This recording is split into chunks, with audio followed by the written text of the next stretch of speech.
સુવિચાર વંચાવ્યો. આપણો જે વિષય ચાલે છે એ વિષયને અનુરૂપ સુવિચાર વાંચ્યા પછી એ સુવિચારને મમરાવવાની ઈચ્છા થઈ.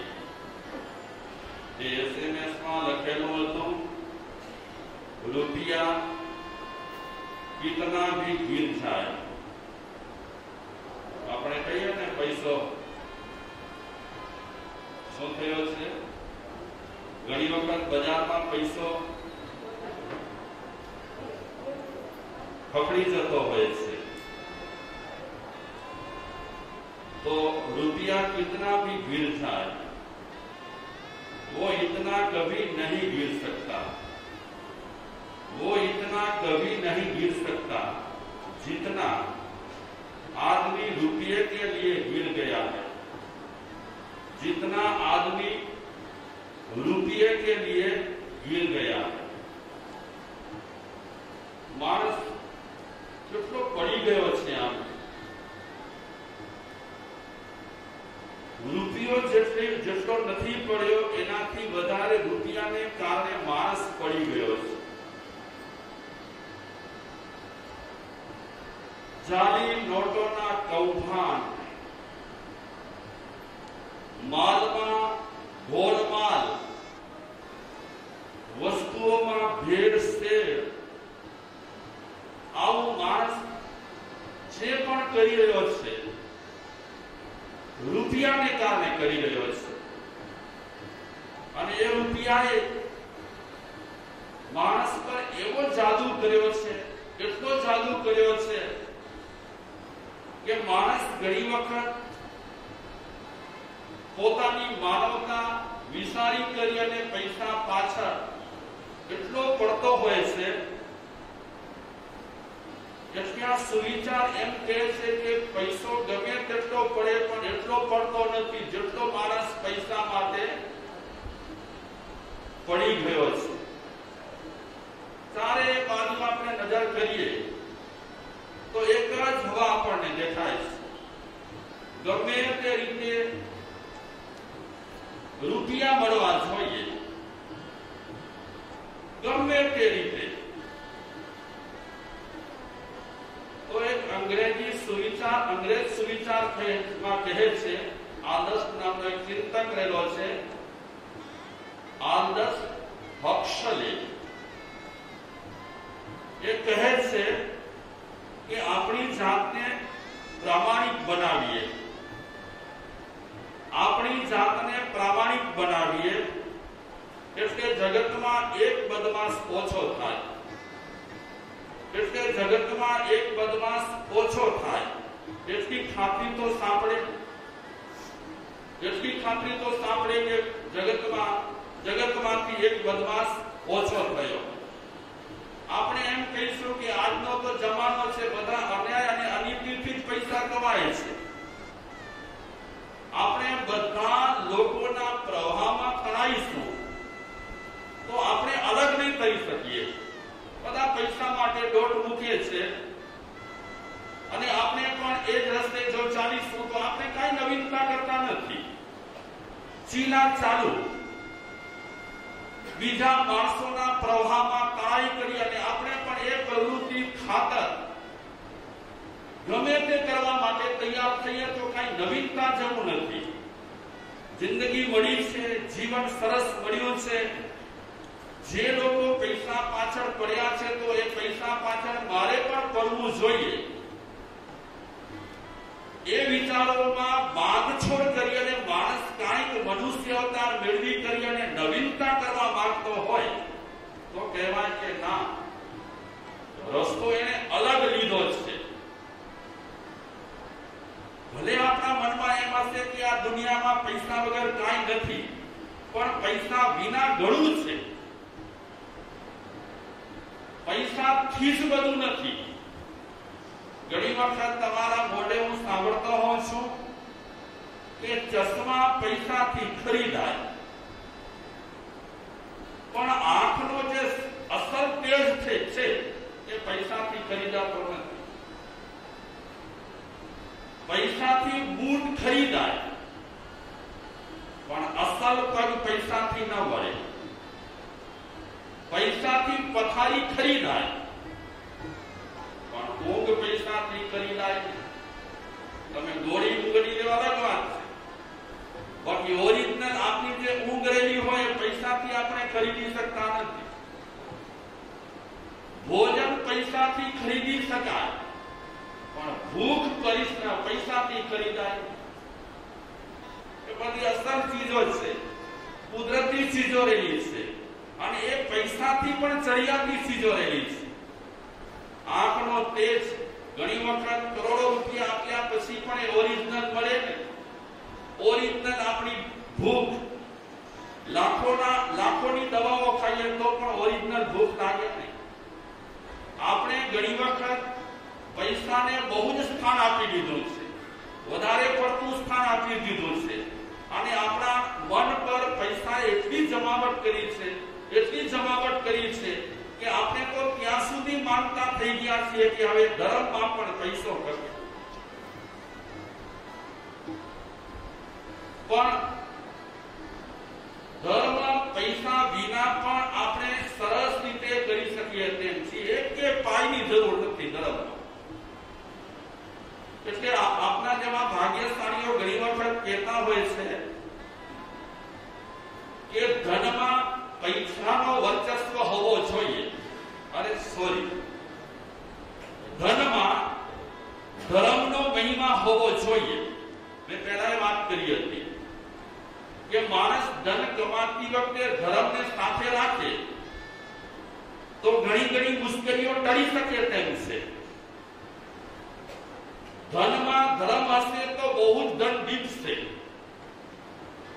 પણ ધર્મમાં ધનનો મહિમા વધી જશે એટલે અસલ ધર્મ ગાયબ થઈ જશે. આજે આપણે એવા અપાત્ર પૈસાદારોને ધર્મમાં એટલું સ્થાન આપી દીધું છે અને આપણે એવું માનતા થઈ ગયા છીએ કે આ પૈસાદાર વગર આપણું કાંઈ પણ ચાલે તેમ નથી. અતિ વધુ પડતું પૈસાદારોનું સ્થાન જ્યારે ધર્મમાં આવ્યું ત્યારે ધર્મની જે કિંમત રહેલી હતી, ધર્મની જે અસલિયત રહેલી હતી એ અસલિયત આપણે ખોઈ બેઠા. ધર્મ સભાઓમાં પણ ઘણી વખત આપણને જેનું નામ લેતા પાપ લાગે એવા પૈસાદારોના સન્માન કરવા પડે, એવા પૈસાદારોના મહિમા ગાન કરવા પડે. આપણે જ્યારે આપણી ખરેખરી ધાર્મિકતા ખોઈ છે ત્યારે આપણને આવી રીતે ધનનો મહિમા ગાવા માટે ધનિકોને જે અન્યાય અનીતિથી પૈસા કમાવેલા હોય, અપ્રામાણિકતાથી પૈસા કમાવેલા હોય એને આગળ કરવા પડતા હોય છે. તો ફરી સુવિચાર કહું છું, ધનમાં ધર્મનો મહિમા જરૂરી છે. ધનમાં ધર્મનો મહિમા જરૂરી છે, પણ ધર્મમાં ધનના મહિમાની કોઈ જરૂર નથી. એમ તમે માનો છો કે ગરીબ માણસ ધર્મ નથી કરી શકતો અને શ્રીમંત માણસ જ ધર્મ કરી શકે છે? એમ આપણે કદાચ માનતા હોઈએ તો આપણી માનતા ભૂલ ભરેલી છે. ગમે તેવી વ્યક્તિ રહેલી હોય, શ્રીમંત હોય યા ન હોય, ગરીબ વ્યક્તિ, સામાન્ય વ્યક્તિ પણ ધર્મ રસપૂર્વક કરી શકે છે, ભાવપૂર્વક કરી શકે છે. મેં સરસ મજાની ઘટના વાંચી. બે ચોર હતા. ચોર નામ ક્યારે પડે? આમ તો એ માણસ જ ચોરી કરતા હતા એટલે ચોર તરીકે ઓળખાતા હતા. માણસ ધર્મ કરે તો કઈ રીતે ઓળખાય? શું કહીએ આપણે એને? ધર્મી માણસ છે. અંતે છે તો માણસ જ.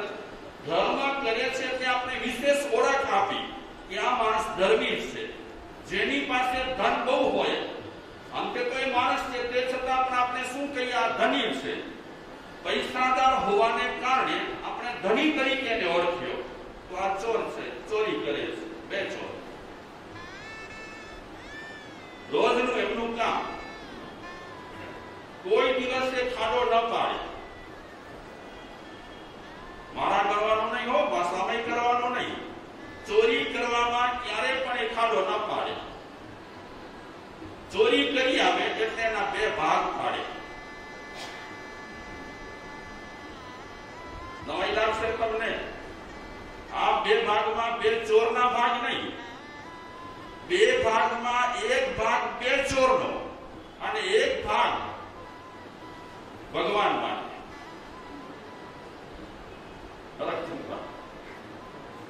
ચોર ન કરી શકીએ, આવું ભગવાન માટે ન ફાળવી શકીએ પૈસા, આપણે જ ભગવાન માટે પૈસા ફાળવી શકીએ.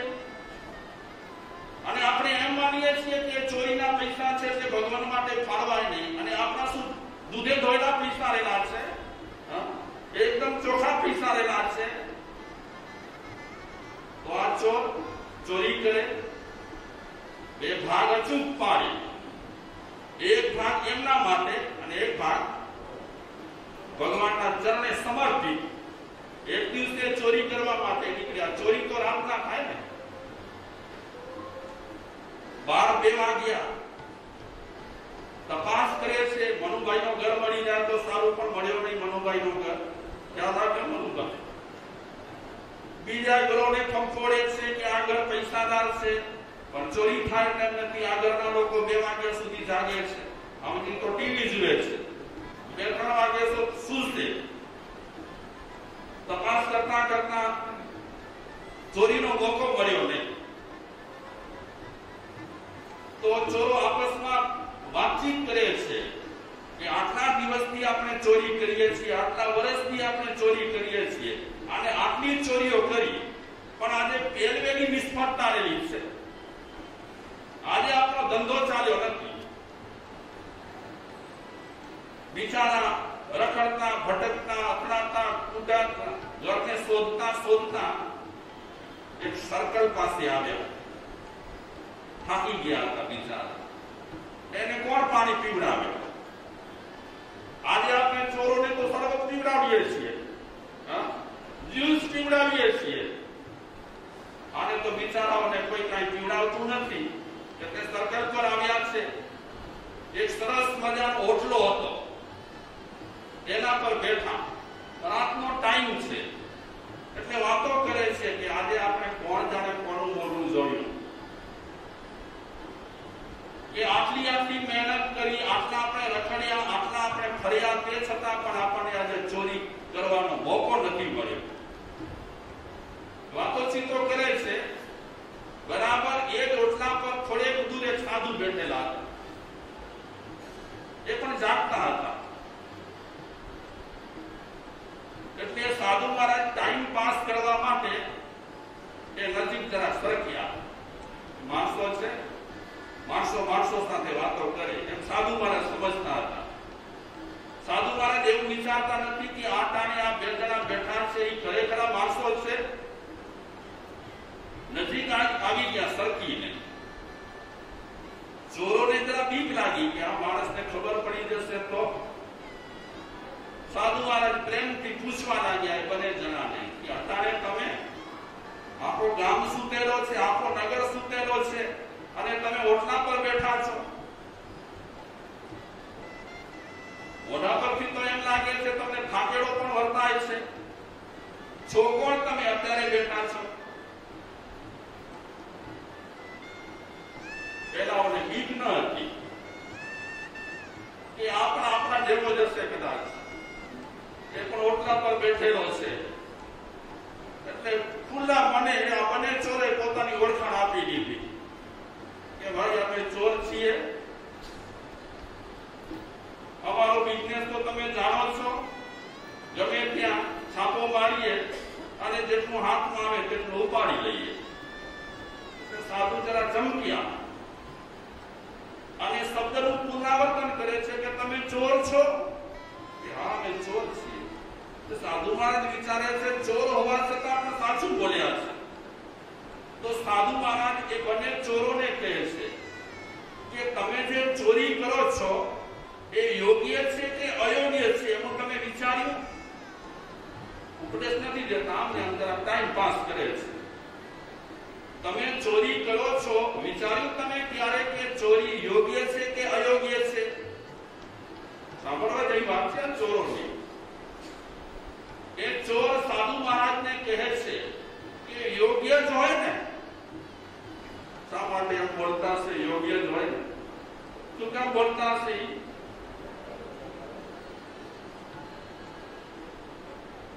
બરાબર સમજી સોચીને બોલે છે. સાધુ મહારાજને કહે છે કે અમે ચોરી કરીએ છીએ તે યોગ્ય છે, અને જે ચોરી કરીએ છીએ એનો એક ભાગ અમે અમારા માટે રાખીએ છીએ, બીજો ભાગ અમે ભગવાનને સમર્પિત કરી દઈએ છીએ. આને યોગ્ય જ કહેવાય, અયોગ્ય કેમ કહેવાય?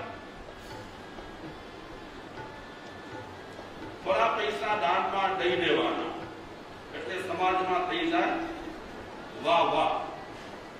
જોકે જે દાન દેશે તેને તો લાખ લાખ ધન્યવાદ દેવા દેવા છે કે ખરાબ પ્રવૃત્તિઓમાં તો નથી વાપરતા.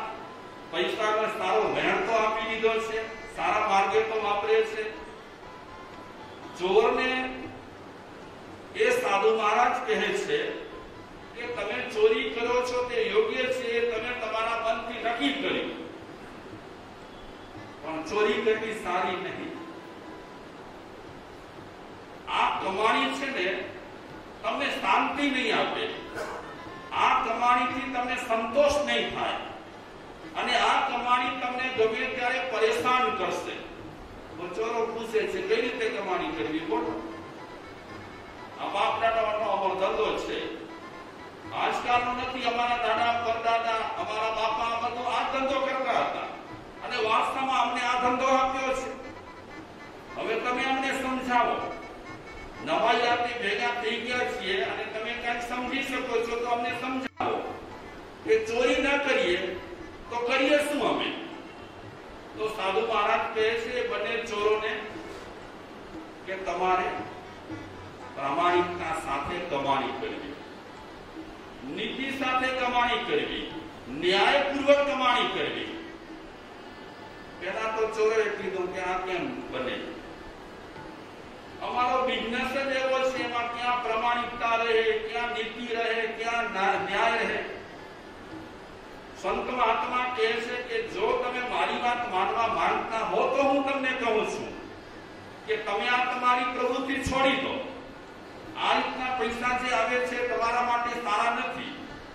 કાંઈ પણ નાનો મોટો ધંધો કરો, કાંઈ પણ નાનો મોટો તમે કાર્ય કરો, પૈસા નીતિથી આવશે તો જ તમને શાંતિ આવશે. નીતિથી પૈસા જો નહીં આવે તો તમને શાંતિ સંતોષ નહીં મળે. અને તે દિવસથી ચોરોને જરા વાત સાચી લાગી કે આજ સુધીમાં આપણે ચોરીઓ કરી છે, હજારો ચોરીઓ કરી છે, પણ આટલી ચોરી કર્યા પછી ક્યારે પણ સંતોષ નથી થયો.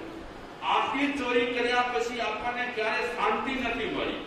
આટલી ચોરીના માલ આવ્યા પછી પૈસામાં બરકત નથી આવી. રાતના મળે બીજા ત્રીજા દિવસે તો જેટલી ચોરી કરી હોય એ બધી સાફ